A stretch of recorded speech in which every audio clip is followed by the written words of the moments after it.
Okay, we're back. Next is Area 8. Remember how we got here from this fake door that was in the hallway that's just hidden behind the plaster with like a demon holding its hands on the bars? So someone comes through there, you have this little area here, and it comes into this room 8. Let's go ahead and take a look at what's the deal with Area 8. When any door leading to this room is opened, it frees a mutated four-armed gargoyle from temporal stasis. This monster is huge, hit points 64, 19 strength, monstrosity that attacks 6 times a round as a 12 hit dice creature, inflicting damage as follows: 2d4 times 4, 3d4, and 1d6. If any of the two of the clawing attacks, the 2d4 times 4 hit, the creature will do an additional 7 points of rending damage to the opponent so struck. Around the creature's neck is a collar studded with huge gleaming gems, blue quartz stones of 100 GP value each, and there's 10 of these gems. Hidden in a secret compartment of the collar is a slip of parchment with the following written on it in a magical runes that require read magic spell to understand. Look low and high for gold, to hear a tale untold. The archway at the end, on your way you'll wind. Beneath the runes is the initial A. So it's another, taunting message from a Sirac the Demi-Lich, right? But, let's take a look at this. This enemy is pretty nasty. So he's down here. Let's get him out. All right. So this is a four-armed gargoyle. Great picture by Trampier, I believe it is. That rending attack with the claws, everything is nasty. So how does that actually play out? If you're in this little room here, we get the picture back up. This is a pretty decent sized room for a combat for a party to pour into here, and you can do a choke point in here at the doorway. I found that when the party had two really good, strong, like level 14 fighter, level 14 ranger, melee people, especially other people with a shield, like one of the pre-generated characters, the plate mail and the shield and the magic weapon, they could just keep this guy at bay in the room at the doorway here and make him just channel, come to the kill zone, and people able to wallop his ass. So the read magic thing is something I've never, ever had a player. I've run this about 7 times, I think, since like 1980 when I was in high school. Have anyone ever find this message? It makes me feel like in the modern day, I'm going to have to sometimes, the guy falls to the ground and and inside the necklace is this little parchment, something to give it away. I know some of you guys are much more hardcore than me because you have smart players and I don't. we were kids back then and we ran stuff through high school like nuts, ran it again in the 90s. So this is an interesting little encounter. That guy's kind of nasty for D&D. In the modern world, 64 hit points doesn't sound like much, but it's the fact that he can hit so many times and do 2d4 damage, and then the additional 7. That damage out of 7 is pretty nasty. Okay, this is the complex of secret doors. Do you remember earlier in the previous section where I talked about like the rules as written say that secret doors can be discovered by a normal person on a 1d6 check every turn? And remember, a turn is 10 minutes in Advanced Dungeons & Dragons, and 2 and 6 for an elf. Dwarves are really good, and so are gnomes, at detecting these types of things because they understand construction and stuff like that. What I usually do is I allow players to use their voice and tell me what they're doing. They can't say, I searched the room for secret doors. I want more detail than that. Like, tell me what you're doing. So what I like to do is reward people by when they find something, telling them what they found. And this complex area 9 of secret doors has good descriptions of what actually makes them open. And once I remember reading this the first time, I was like, oh man, I'm going to do that with all my secret doors. All right, so each of these portals must be opened by hand, and there's a number of them here: 1, 2, 3, which then leads to this room, 4, 5, 6. These are just one-way doors, if I remember correctly. Let's read it and be sure, and that's a false door there. So each portal must be opened by hand. Each requires a different method to open it. Meanwhile, each round there are characters in a shade. When there are characters in the shaded room, a number of bolts will be fired into the air from hidden devices in the wall and the ceiling. Let's take a look at the old school map that's over here, and let's take a look and see what that's talking about, because the new map isn't shaded. And we're going to need, unfortunately, to zoom in here pretty close. So none of that's really shaded. You can't really tell what's going on. You can tell this is a false door, and here's the old secret doors, and this room has been made more elaborate than it was originally, but I don't really have a big problem with that. So let's just go back to the gargoyle area here, and then we'll go back to the actual map. So this has been made a little bit more elaborate. So you get shot with these bolts, a number of bolts, You'll be hit for 1 to 6 points of damage unless you make a saving throw versus magic, so they're like magic missile type bolts. There's absolutely no way to prevent the bolts from being triggered, and from hitting, and armor and spells will not have any effect. The various secret doors open as follows. So the taking damage element is kind of to panic the players a little bit about what's going on. It's not really a deal breaker or anything like that, but let's just go through how these work. So there's A, B, C, D, E, F, and G. A, pulls down, meaning this secret door here, you got to maybe feel some kind of little niche at the top and just kind of shove and pull it down. Sometimes I like to make the players roll for this kind of stuff so they feel like they're doing it and give it to them anyway. Pivots centrally, B. That's like something you might see in like the Indiana Jones where the bookcase and him and Sean Connery are tied to the chair. It just kind of rotates around the fireplace. That's going to pivot centrally. Pull inward and upward is the one at C. So you pull it towards yourself and it slides up like a pocket door. This one in this area here slides up.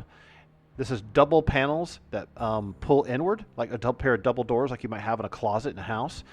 This one slides to the left into a pocket here. And G, 7 studs. Press all and the door opens.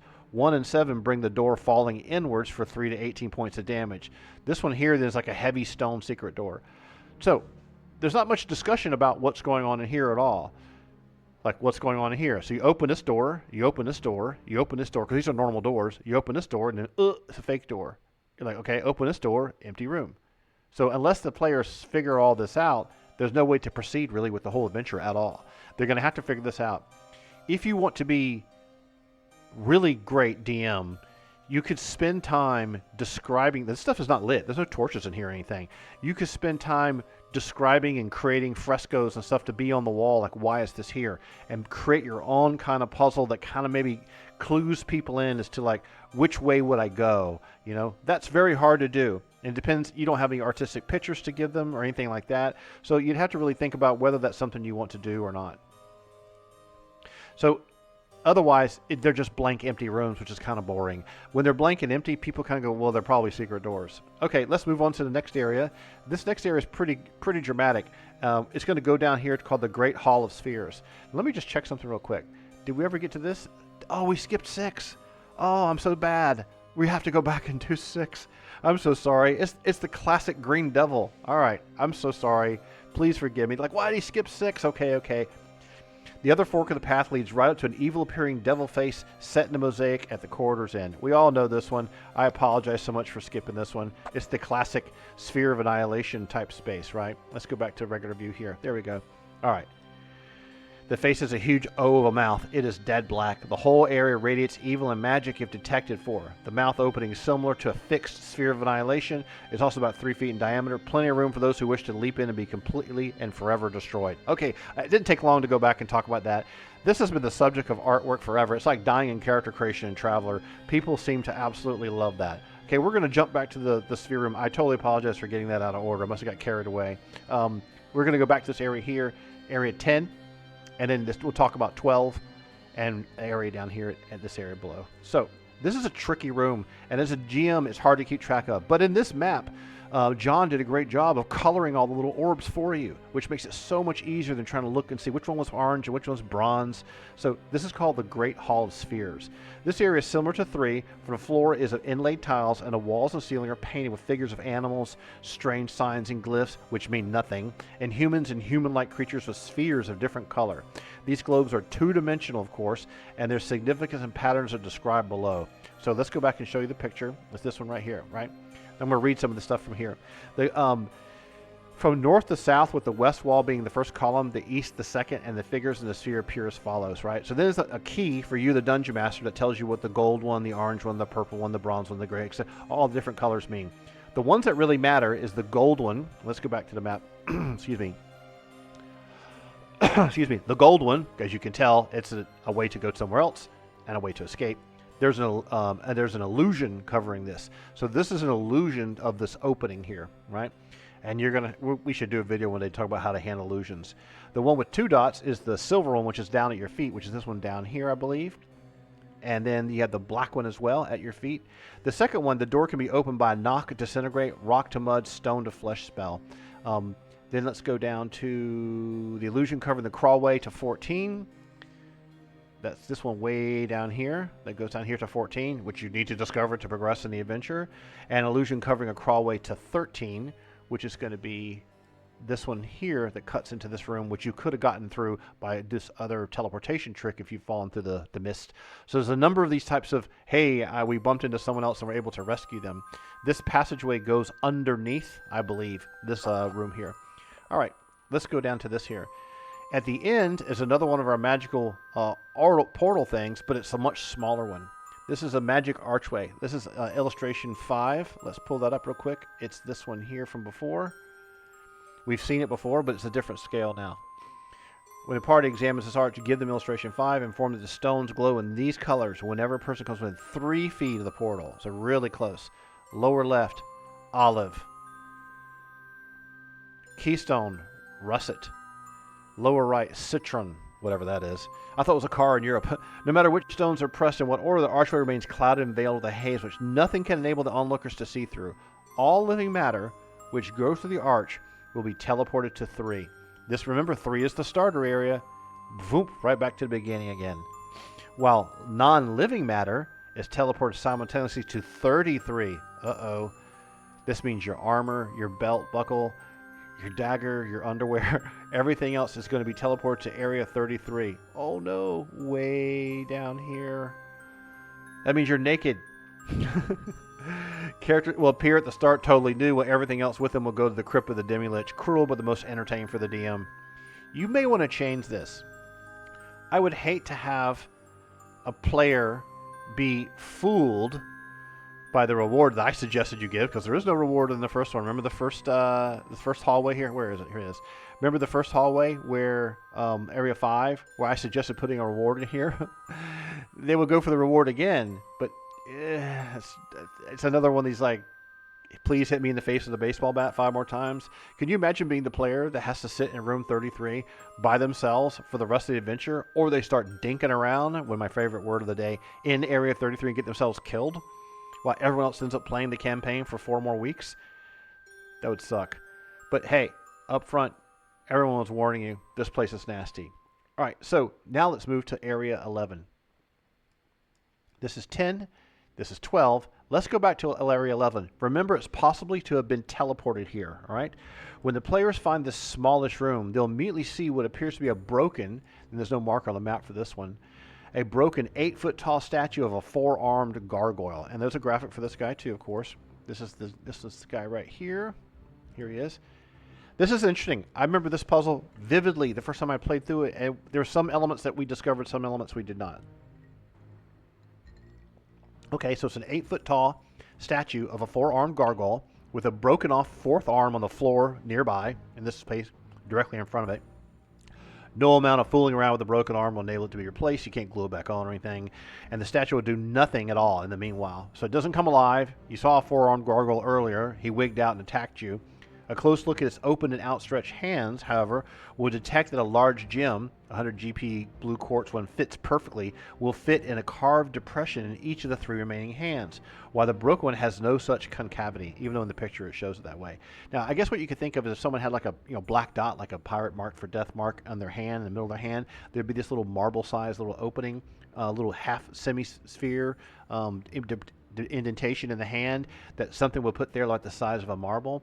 What's very tricky here is who runs around with a bunch of 100 GP blue quartz gems in their pocket. Because you could have gotten the little gems from the collar from the previous gargoyle, remember? People don't make that connection, but maybe they do. Some people are pretty smart. They keep track of these kinds of details. If you give them the gems from the other gargoyle encounter, be sure to describe that they say the word like marble, like they're little cat-sized little opals or marble-sized blue quartz, etc., etc. That way when you talk about this depression and say it's about the size of a marble, you're kind of giving someone an opportunity to figure that out on their own. You have to play that by ear with your players, and it depends how smart they are. If they're not real smart, they'll sit here and beat their head against the wall for an hour. Okay, if 3 large gems of any sort are placed within the hands, the stony digits will close, crush them to powder, dump the grains on the floor, and return to their normal position. So it moves and animates even though it's not a stone. If this is repeated twice more, and 9 gems are so crushed, on the 10th or more will cause the triggering of a magic mouth spell to speak the following words. Now, in my mind, you've got to have your gargoyle say this stuff. Your sacrifice was not in vain. Look to the 4th to find your gain. So as these words are spoken, the invisible gem of seeing will come into being in the palm of the broken off arm in the statue. So look to the 4th, their 4th arm, the one that's lying on the ground. The gem must be found, and the character so doing will need to wipe it free of magical substance before it can be seen or used. So what you could do here, the guy's right arm, as it crushes the other gems and pours, gem dust on the ground, the gem dust could actually fall on top of the hand. But you've crushed all the gems. There's now a pile of gem dust, and the invisible gem of seeing is now concealed by the pile of dust. That's why the description here talks about you got to wipe it free of the magical substance before it can be seen or used. Note that the arm is carelessly moved. The gem will fall off and roll away. Detect invisibility in such a searching except by careful feeling will be useless. That's brutal. I think it's okay for someone to say detect invisibility and see it. It's an invisible gem of seeing, right? Just because it's invisible doesn't mean that detect invisibility won't work. So describe the gem, once wiped clean, invisible, as an oval diamond with 2 flat and polished sides, very clear and about 1 inch in diameter, about 1/4 of an inch thick. It will operate 12 times, then shatter. So it's almost like a monocle. It's like a thick Coke bottle monocle. So that's really interesting, really cool kind of idea. Most people figure this kind of stuff out. I always like to try to present it as written first, to see if I'll be overjoyed and surprised that someone has figured something out. But if they don't, they keep asking questions and do the right questions, sometimes I'll start giving it away to them because I'm a softie, right? I want them to have fun. I don't want them to go home and go, well, fuck this, we're leaving. Anyway, so Trapped Vault Store, Area 12. At this location, as well as several others throughout the tomb, there are vault doors which screen a spear trap. And when these doors open, we can show the players this illustration of being shot with a spear, right? So this little picture here, like you try to open a door and shing, the spear comes flying out. Spear will shoot out, and the door opener and any other standing before it are subject to be struck, determined at random if need be which character is the target. The player must make a saving throw versus magic, which is kind of odd, to avoid taking 2d6 hit points of damage. When the door is closed or reopened, another spear will fire. So I have had a situation where players kept doing this, thinking that it would lead to something else. Like as if there's an infinite supply of spears. I had to make a call, and like after the 4th spear, I had it stop shooting spears. So they would just say, oh, it's a trap, and we've triggered it so many times. And then they kept checking for secret doors behind it over and over and over. So that's okay. That's part of the game. Some people are trying to anticipate what the next trick is, right? All right, so let's go down to Area 13 next, which I believe is down here. Remember, you can only access this by going through one of these little portals here, these little fake illusions. The Chamber of 3 Chests. Also, remember, if someone got teleported into this chamber here and didn't fall to their death in the 100-foot deep pit, went up through the ceiling, crawled through the crawl space, detected the manhole cover, and opened it up, they're already in this room. So your friends would come bumbling through this little, this badger hole to come into this area called the Chamber of 3 Chests.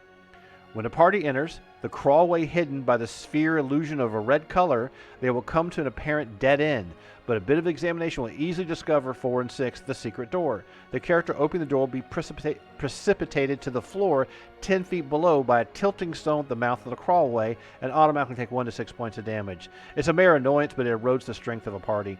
At this juncture, show the players illustration 13A. Well, we've got that here for you right here. Let's get to 13A. Look, it's 3 chests, and this background wall paper is terrible. All right, so the large chests are fixed firmly to the floor, meaning you can't pick it up. The first one here is of gold. The second one is of silver, and the third is oak bound. All right, so each is about 4 feet long, 2 feet wide, and 3 feet high. In the containers are the following items. The gold one, plate over iron, 12 large asps. These are snakes. They only have 9 hit points, AC 6. Attack is a 3-hit dice monster. Causes 1 hit point of damage when biting. Save for this poison at -2. They'll slither out and start attacking. They're fast, move really quickly, 12 inches, which is the same move as someone running. And they'll continue biting until they're all killed. That's graphic 13B, which is a good graphic. This is one of these classic lithograph pictures. I can't remember who did this one. David Trampier, I think his name is. There's his little signature right there. This one's really cool with the snakes coming out. The silver one, which holds a ring of protection +1 in a clear crystal box that's worth 1,000 gold pieces. When this box is lifted from the supposed bottom of the chest, 8 darts fire upward, and 1 to 2 characters, which can be in the line of fire, will take 1 to 4 hits each if they're exposed to the path of these missiles. Actually, reaching in and removing the case is exposure. Damages 1 to 6 hit points a dart with no saving throw. So this is the next little trap that could possibly happen. You're trying to pull the little crystal box out, and all these dart traps come flying out. Everyone got hit by this every single time. And lastly, the wood chest, when the lid is open, an animated skeleton of a giant will be instantly teleported into the chest. We're going to go check this out here. And it will always strike first. So there's no initiative. There's no surprise. The thing wields 2 non-magical scimitars. And it attacks 2 times per round for 2 to 12 hit points of its damage per hit. The skeleton has 32 hit points, AC 2, which is almost like having plate and shield, and attacks as a 10 hit dice monster. All edge weapon hits only cause 1 hit point of damage, but blunt ones will score normal damage. Magic does not affect this monster. Can't be turned, can't be nuked with magic missile, can't be hold person, harm spell heal spell won't affect it, etc. Magic does not affect the monster. It cannot be turned. Holy water will cause 1 to 4 hit points of damage. If you're a cleric and you try to turn undead, most clerics for some reason never want to do that. They just want to like kill things. Turning undead kind of makes them flee in fear. They just want to fight the thing and kill it to see what kind of magic it has. So this is the graphic for that one. So that's that room. The next room is the Chapel of Evil, which is area 14. Now let's go to here. And you have to remember, the only way to get here is through this secret door, through the black sphere in this room area here. We'll go through here under the floor, so it's sloped down, and go all the way down in here. And this is, we'll go through area 14, and then we'll take a quick break. All right, the Chapel of Evil. By passing through the illusionary black sphere, the party will have crawled along the small tunnel until reaching the end, only to find its solid stone. And it requires a 1 in 6 to find the secret door to the passage in. No matter what race of the character examining the area, no form of magic would detect it, save the Gem of Seeing. Now, you could have gotten that from the Gargoyle statue with a 1 broken arm. Kind of convenient, a little contrived. I don't really think that kind of stuff is that cool. I don't think it's cool to have someone go crawling through a secret passage only to find the thing in the end. There's nothing there. But hey, try it as written and see what happens. Maybe someone who got the Gem of Seeing will be able to use it and use one of the charges. I think it only has 12 charges. Once inside, they will see what is obviously some form of temple area. There are scenes of normal life paint on the walls. Let me go up my next column here. People have rotting flesh, skeletal hands, worms eating them, etc. Yet there are depicted various religious symbols of good alignment, and a faint aura of good can be magically detected. What a puzzle. Could the Demi-Lich actually have been of good alignment? There is a mosaic path leading to the altar, and the either side of the great wooden pews face the worship area. Let me pull this into a better view for you. Sorry, I had it off kilter. All the benches have hinged seats. The back pair of pews have 4,000 silver pieces hidden inside. The next pair have 3,000 electrum pieces. The next have 2,000 gold pieces, and the front have gas traps. So as people start opening these things, what happens a lot of times is people open the gas trap first. A cloud of gas will fill the entire chapel for 2 rounds, which is 2 minutes. After opening the pew bottom, and all in the place will lose 2 to 8 points of strength for 48 hours. That's 2 days. This is a very enfeebling poison. It doesn't talk about a saving throw or anything. The wooden railing divides the room, and south, if it is an altar, a tiered dais with a wooden chair nicely carved and potted, but unremarkable. 2 large brass candelabra holding 5 white candles. They are shown right here. Here's the candelabras here, and here's the chest. Here's a skeleton on the ground. We'll get to him in a minute. Holding 5 white candles each, and each corner a large white pottery urn stoppered with brass and a wooden plug. Let's see if John put that in here. He didn't put that in here. He put everything else in. He didn't put the stopper plugs in there. A human skeleton in the back black chainmail, badly rusted and torn, points to area B. Now show your players illustration 14. All right, let's go to here, illustration page 14. So here's the skeleton lying on the ground, the black rusted chainmail. These are all the pews. The seats lift up and have goodies inside of it. This is the gas trap thing. Here's all these skeletons walking around doing their little mosaics. Pretty cool room. Now let's talk about this. Let's talk about the altar, which is area B, area A. This is the altar here, and this area C. A. I can't talk. You guys can laugh at me all you want. I am so bad at ayas and opalescent. Opalescent blue altar. This block of strange material glows with an inner light. A very faint evil can be detected 2 in 6 per round of detection. If the thing is touched by living matter, it will send a lightning bolt 40 feet long, 8 feet wide, shooting up the aisle. base 40 hit points of damage. Save versus magic reduces to 20. After the bolt streaks forth, the altar turns to a fiery blue-red, and if it's touched by any object, it will explode, doing a base 60 points of damage to all creatures within a 30-foot radius. Saving throw reduces to 50%. Messing with the altar is a bad idea. There's no picture of this. I guess it would, most people are going to see the opalescent Aya's blue altar and go up there and put their lips on it, and it's going to go boom. So that's pretty crazy. There's no mention of find and remove traps or anything like that. If a players do find and remove traps, this is a detect magic and things like that. There's other spells you can do too to predict the future and stuff like that. Give them a chance to solve this. This is just a nasty hit point drain. Remember, if someone opened these pews, they've already got 2 days of stank breath on them, and they're going to have their strength reduced, right? This background song is terrible. Let me change that real quick. Sorry about that. Give me just a half second.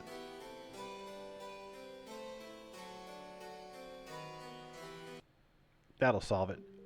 All right, cool. So, the archway of glowing orange. This is area B over here with the skeletons pointing on the ground. As already stated, the skeletal floor of the chapel is outstretched and pointing to the arch. And we can show you that graphic again if you want to see it, although it's not that compelling. There's the picture. Let's go back at the cool map. All right. And explain that none of the stones in the arch glow, but the entrance is filled with luminous orange vapors of an exciting hue. I forgot to mention, this is the same graphic they're talking about, this portal. You can see it in this one here. It's the same one you had in the first hallway, and it's also appeared earlier on. So it's this one here with different colored stones on it. Let's go back to this actually picture here, and then we'll go back to the actual map. None of the stones of the arch glow, but the entranceway is filled with a luminous orange vapors of an exciting hue.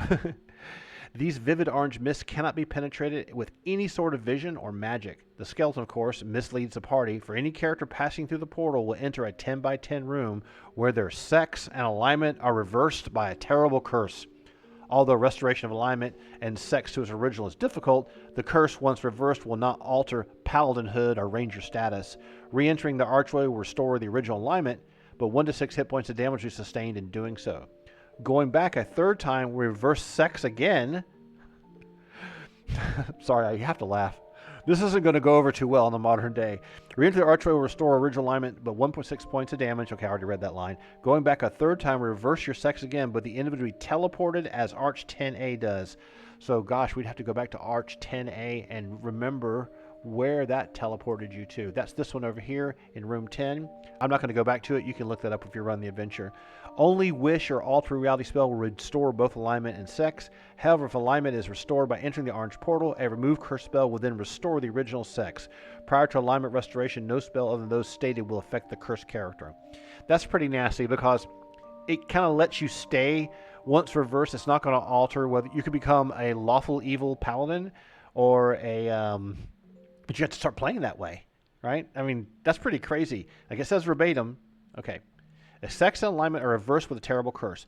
Then in parentheses, although restoration of alignment and sex to its original is difficult, the curse once reversed will not alter paladinhood ranger status. So, if you're a paladin and your alignment gets changed, you're no longer a paladin or you're no longer a ranger. And if you get removed curse on you, you're now just going to be a fighter. Re-enter the archway will restore the original alignment, but now you become a lawful good fighter or a good ranger. But you'll take a little bit of damage. Going back a third time, reverse your sex again, but the individual will be teleported as the arch does. That's tricky. Let me know in the comments below what you think. That's how I'm reading it. Verbatim, one more time, right? Anyone passes through the portal, their sex and alignment is reversed. And then parentheses, restoration of alignment and sex is original is difficult. The curse, once reversed, will not alter your paladinhood or ranger status. Basically implying that it's already been altered by being cursed in the first place. All right? That's kind of tricky. I don't want to get too bogged down. Let's move on to area 14C, which is right down here. This is such a cool room. Careful inspection here has a 4 in 6 chance of noticing a small slot with the letter O faintly traced above it. This is a moving stone block described below. It cannot be magically detected, nor will it open by physical or magical means other than the method described in Area 15. This is the stone gate. This stone is only 2 feet wide, 4 feet high, 10 feet thick, in a wedge shape. It is impregnated with strong anti-magic that prevents its detection or removal or change to another form of substance. The slot C that you just saw above is sufficient size to accept a coin or flat gem. It is also just the right size for the insertion of a magic ring. And only such an item will actually trigger the mechanism, which causes the block to sink slowly into the floor, so as to allow entry into the passage beyond. The ring, or the object deposit slot, will be forever lost, as the sinking stone crushes everything to pieces. The gate opens easily from the other side, the east side, with no special item required to trigger its opening from that side. The corridor widens to 10 feet, then turns southward, where steps lead down steeply to a corridor to the west. The series of 3 doors in the corridor are easily opened on a roll of 6, 6 and 6, 2 and 6, 1 and 2 indicate the door opener falls through as the door opens, easily plunging into the pit. See 3 above for the pit details. Typical pits. So these were typical pits. Door, door, pit, door, pit, door, pit type of description happening here. And the party will have standard chances of falling in when the characters leading the way step on the cover. By the time the 3rd door in the pit has been reached, they will certainly expect the pit and will likely be ignored. The carelessness will prevent them from examining the pit from within, as a wooden door painted to look like stone will be observed. 5 and 6 immediately felt if a tactile investigation of walls is made. This is probably the party will proceed to Area 16. So this is where it goes all the way down to here into Area 16. We're going to do Area 16, and we're going to take a break, and we'll come back. Locked oaken door. The gate is heavily bound with iron bands, and there are several locks apparent. If a character listens with an ear to the door, he or she will hear far-off music and happy singing, obviously coming from somewhere beyond. The door radiates a dim magical aura, and no forcing or knock spells will open it. A disintegrate spell, or physically chopping it to pieces, provides the only means to continue past.